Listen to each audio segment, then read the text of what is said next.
আপনি যদি মনে করেন যে আপনার জীবনে অনেক সমস্যা রয়েছে যার কারণে আপনি আপনার স্বপ্নগুলো পূরণ করতে পারছেন না, তবে আজ আমি আপনাদের এমন একজন ব্যক্তির গল্প বলতে যাচ্ছি যিনি জন্ম থেকেই অন্ধ ছিলেন।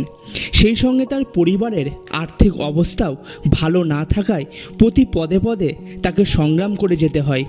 তবুও তিনি তার প্রতিটি ব্যর্থতা কাটিয়ে ওঠেন এবং 500 কোটি টাকার একটি কোম্পানি তৈরি করেন। এই মানুষটার শৈশব থেকে বড় হওয়া পর্যন্ত অনেক সমস্যা এসেছিল, কিন্তু তিনি যেভাবে সেই সমস্যাগুলোর মুখোমুখি হয়ে তার মোকাবিলা করেছিলেন তা খুবই অনুপ্রেরণাদায়ক। এই গল্পটি হলো শ্রীকান্ত বোল্লার গল্প, যার বাস্তব জীবনের গল্প কোনো সিনেমার গল্প থেকে কম নয়।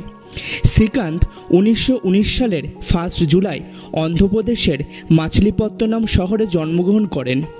অন্ধ হওয়ার কারণে লোকেরা তার বাবা মাকে বলেছিল, হয় এই শিশুটিকে মেরে ফেলো অথবা একে কোনো অনাথ আশ্রমে পাঠিয়ে দাও, কিন্তু তার বাবা মা তা করেননি। শ্রীকান্তের বাবা একজন কৃষক ছিলেন। শ্রীকান্তের বয়স যখন 5 বছর হয় তখন থেকেই তার বাবা তাকে মাঠে নিয়ে যেতে শুরু করে, এটা দেখার জন্য যে সে কিছু কাজ করতে পারে নাকি। কিন্তু শ্রীকান্ত কারো সাহায্য ছাড়া কিছুই করতে পারে না, তাই তার বাবা তাকে স্কুলে পাঠানোর সিদ্ধান্ত নিয়েছিল। কিন্তু তার গ্রামে কোনো স্কুল না থাকায় তাকে তার গ্রাম থেকে 3 থেকে 4 কিলোমিটার দূরে গ্রামের বাইরে একটি স্কুলে যেতে হতো। কিন্তু গ্রামের রাস্তাটি ছিল পাথর এবং গর্তে ভরা, সেজন্য স্কুলে যাওয়াটাও তার পক্ষে কঠিন ছিল।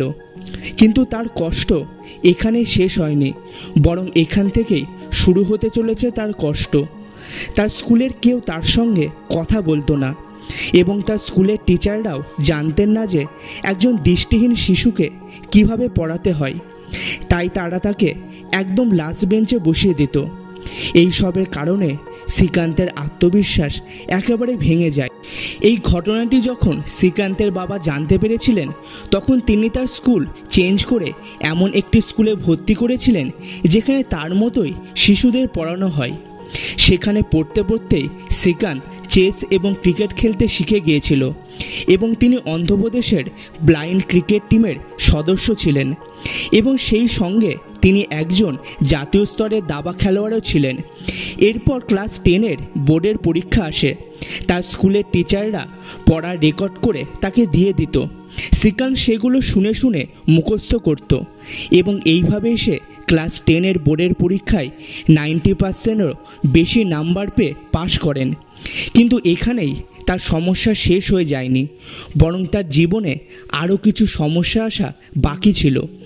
তিনি একজন ইঞ্জিনিয়ার হতে চেয়েছিলেন, তাই তিনি কলেজে সায়েন্স নেওয়ার জন্য আবেদন করেছিলেন। কিন্তু একজন দৃষ্টিহীন প্রতিবন্ধীকে সায়েন্স দেওয়ার নিয়ম নেই, কারণ সায়েন্স গ্রাফ এবং ডায়াগ্রামের মতো ভিজুয়াল জিনিসের মাধ্যমে শেখানো হয়, যা একজন অন্ধ বাচ্চার পক্ষে শেখা অসম্ভব ছিল। এটা জেনে শ্রীকান্ত হতবাক হয়ে গিয়েছিল।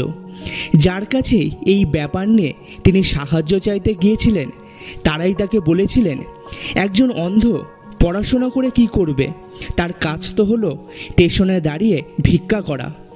সেজন্য তিনি অন্ধ্রপ্রদেশ বোর্ডের বিরুদ্ধে মামলা করে দেন। 6 মাস পর তিনি বিজ্ঞান নেওয়ার জন্য আদালত থেকে অনুমতি পান। তিনি হায়দ্রাবাদের একটি কলেজ চিন্ময় বিদ্যালয়ে ভর্তি হন এবং ক্লাস 12-এ তিনি 98% নম্বর পেয়ে পাশ করেন।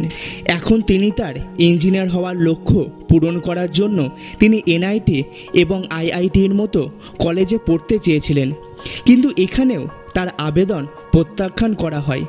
এই কারণে তাকে পরীক্ষায় বসতে দেওয়া হচ্ছিল না, যার কারণে তার ভারতীয় শিক্ষা ব্যবস্থার ওপর থেকে বিশ্বাস উঠে গিয়েছিল এবং তিনি সিদ্ধান্ত নিয়েছিলেন যে আইআইটির তাকে দরকার নেই, তারও সেই আইআইটির দরকার নেই। সেই জন্য তিনি দুনিয়ার বেস্ট কলেজ এমআইটিতে আবেদন করেন। বিশ্বের সেরা 5টি কলেজের মধ্যে এমআইটি হলো একটি।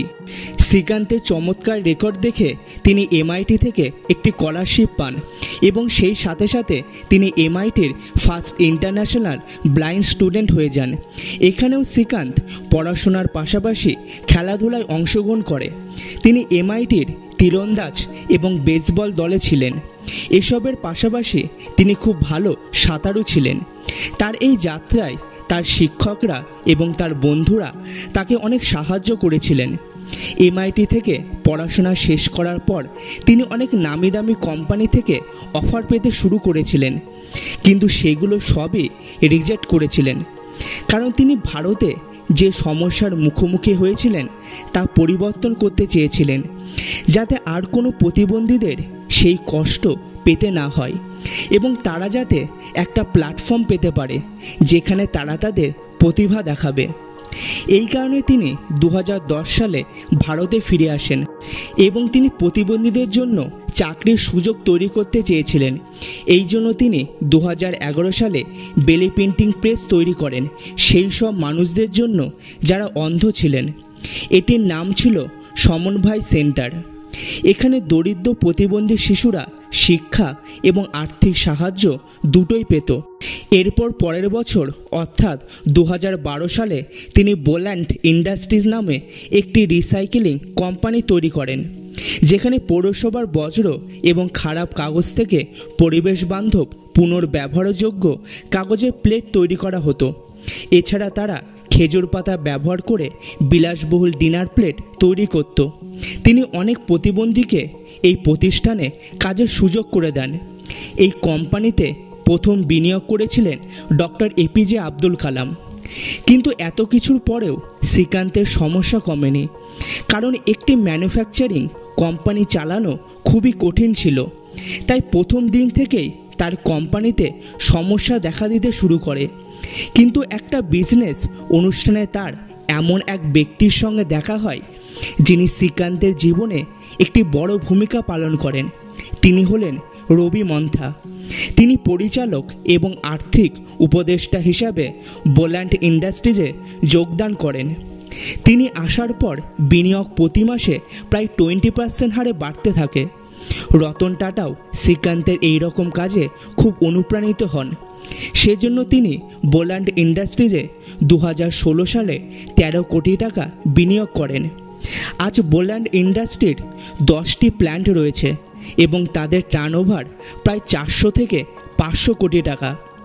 একবার ভাবুন তো, ক্লাস 12-এ যখন তার সায়েন্সে অ্যাডমিশন হচ্ছিল না, তখন তিনি যদি হার মেনে নিতেন তাহলে তিনি কখনোই এত মানুষকে অনুপ্রাণিত করতে পারতেন না এবং নিজের সমস্যাকে যদি তিনি বড় করে দেখে নিজের স্বপ্ন দেখা থামিয়ে দিতেন তাহলে আজ বোল্যান্ড ইন্ডাস্ট্রি গড়ে উঠত না, আর আমরা শ্রীকান্ত বল্লা কে সেটা জানতেও পারতাম না। আজকের এই ভিডিওটি আপনাদের কেমন লাগলো সেটা অবশ্যই কমেন্ট বক্সে জানাবেন।